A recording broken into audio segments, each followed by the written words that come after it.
नमस्कार दोस्तों, स्वागत है आपका हमारे चैनल में, जहां हम इतिहास के गूढ़ विषयों को सरल और रुचिकर बनाते हैं। आज हम प्राचीन भारतीय इतिहास के एक अत्यंत महत्वपूर्ण खंड पर विस्तार से चर्चा करेंगे, ब्राह्मण ग्रंथ और अरण्यक पर। यह विषय न केवल शैक्षणिक दृष्टिकोण से महत्वपूर्ण है, बल्कि यूपीएससी, पीएससी और यूजीसी नेट जैसे प्रतियोगी परीक्षाओं के लिए भी अत्यंत प्रासंगिक है। इस वीडियो में हम ब्राह्मण ग्रंथ और अरण्यक की विस्तृत व्याख्या करेंगे, उनकी उत्पत्ति, संरचना, महत्व और वेदों से उनके संबंध को गहराई से समझेंगे। हम यह भी जानेंगे कि ये ग्रंथ किस प्रकार वैदिक काल के धार्मिक, सामाजिक और दार्शनिक पहलुओं पर प्रकाश डालते हैं। तो अपनी नोटबुक और कलम तैयार रखिए, क्योंकि हम इस जटिल विषय को अपने आप के लिए मेड इजी बनाने जा रहे हैं। आइए प्राचीन भारत के इस ज्ञानवर्धक सफर की शुरुआत करते हैं। तो ब्राह्मण ग्रंथ, सबसे पहले हम पढ़ेंगे ब्राह्मण ग्रंथ के बारे में। वेदों के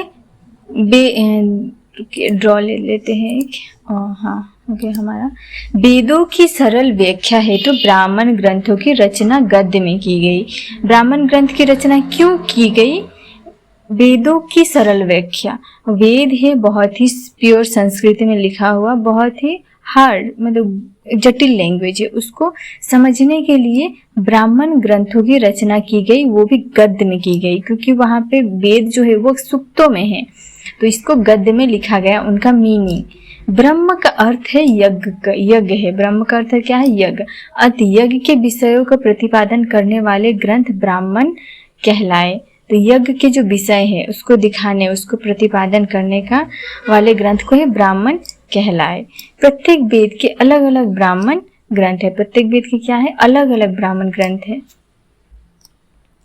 वेद की संहिता स्तुति प्रधान है, जबकि ब्राह्मण ग्रंथ, वेद क्या है? स्तुति प्रधान है, मतलब सूक्तों में लिखा गया है। और जबकि ब्राह्मण ग्रंथवती क्या है? इनका मुख्य ब्राह्मण है ग्रंथ में, इनका मुख्य विषय है यज्ञ कर्म का विधान है। इनका मुख्य विषय क्या है? यज्ञ कर्म करना, यज्ञ करने का विधान है। ब्राह्मण ग्रंथों को वेदों का परिशिष्ट माना जाता है। ब्राह्मण ग्रंथ को ही वेदों का परिशिष्ट मतलब आखिरी माना जाता है। शून्य सेप का आख्यान ऐतरेय ब्राह्मण में उपलब्ध है। शून्य सेप, ये एग्जाम में आता है। शून्य सेप का आख्यान कौन से ब्राह्मण में उपलब्ध है? शून्य सेप का आख्यान ऐतरेय ब्राह्मण में उपलब्ध है। उसके बाद देखते हैं चरैवती अर्थात चलते रहो की सुंदर शिक्षा भी इसी ब्राह्मण ग्रंथ में हम देखते हैं। चलते रहो जो चरैवती इसका क्या है? इसका जो सुंदर शिक्षा है वो हम ब्राह्मण ग्रंथ में ही देखते हैं। कौस्तिकी ब्राह्मण में रुद्र की महिमा का विशेष वर्णन मिलता है। कौस्तिकी ब्राह्मण जो है उसमें रुद्र मतलब शिव जी के महिमा का विशेष वर्णन मिलता है। इसके बाद हम देखेंगे षड्विंश ब्राह्मण में इंद्र तथा अहल्या का आख्यान मिलता है। षड्विंश ब्राह्मण में इंद्र और अहल्या का आख्यान मिलता है। एग्जाम में आ सकता है कि कौन से ब्राह्मण में अहल्या और इंद्र और अहल्या का आख्यान मिलता है? षड्विंश में। वैदिक भारत के इतिहास के साधन के रूप में वैदिक साहित्य में ऋग्वेद के बाद शतपथ ब्राह्मण का स्थान है। तो वैदिक साहित्य के इतिहास में हम देखते हैं कि ऋग्वेद के बाद किसका स्थान है? शतपथ ब्राह्मण का, शतपथ ब्राह्मण का स्थान है। ब्राह्मण ग्रंथों में सबसे अधिक महत्वशाली कौन सा है? शतपथ ब्राह्मण है। ये बहुत ही इंपॉर्टेंट है, आप नोट कर लीजिए कि ब्राह्मण ग्रंथों में सबसे महत्वपूर्ण ग्रंथ कौन सा है? शतपथ ब्राह्मण। शतपथ ब्राह्मण को लघु वेद भी कहा जाता है। कौन से ब्राह्मण को लघु वेद कहा जाता है? शतपथ ब्राह्मण को लघु वेद कहा जाता है। इसमें यज्ञ वेदी के स्वरूप की तुलना स्त्री से की गई है। इसमें यज्ञ के जो वेदी है उसकी तुलना किससे की गई है? स्त्री से की गई है। उपनयन संस्कार, राजा दुष्यंत एवं भरत की कथा, अश्विनी कुमार द्वारा च्यवन ऋषि को यौवन दान देने जैसे आख्यान शतपथ ब्राह्मण में है। तो देखिए ये सारे आख्यान, उपनयन संस्कार, राजा दुष्यंत और भरत की कथा, अश्विनी कुमार द्वारा च्यवन की ऋषि को यौवन दान देने जैसे कहानियाँ, स्टोरी या आख्यान क्या है? शतपथ ब्राह्मण में ही है।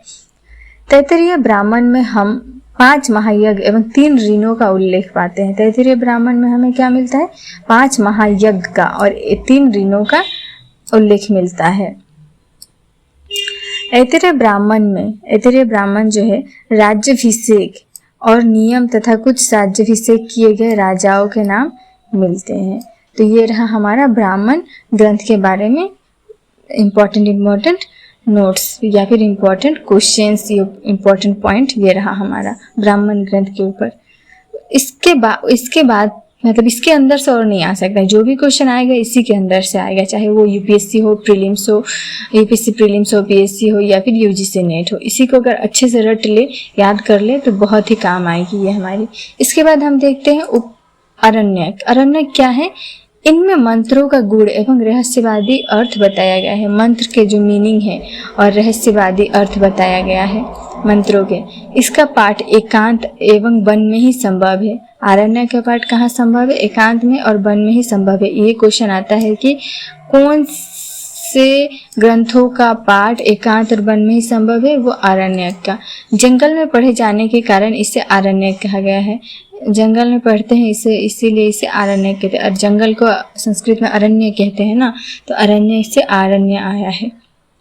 अरण्य कुल 7 आरण्यक उपलब्ध है। कुल कितने आरण्यक है? कुल 7 आरण्यक उपलब्ध है।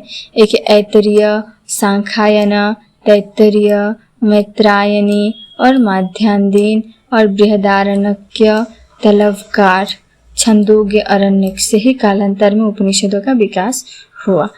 कुल 7 है छंदोग्य अरण्यक। उसके बाद देखते हैं आरण्यक को ब्राह्मण का परिशिष्ट माना जाता है। आरण्यक को वेद में वेदों को ब्राह्मण ही परिशिष्ट माना जाता है। फिर ब्राह्मण में आरण्यक को परिशिष्ट माना जाता है।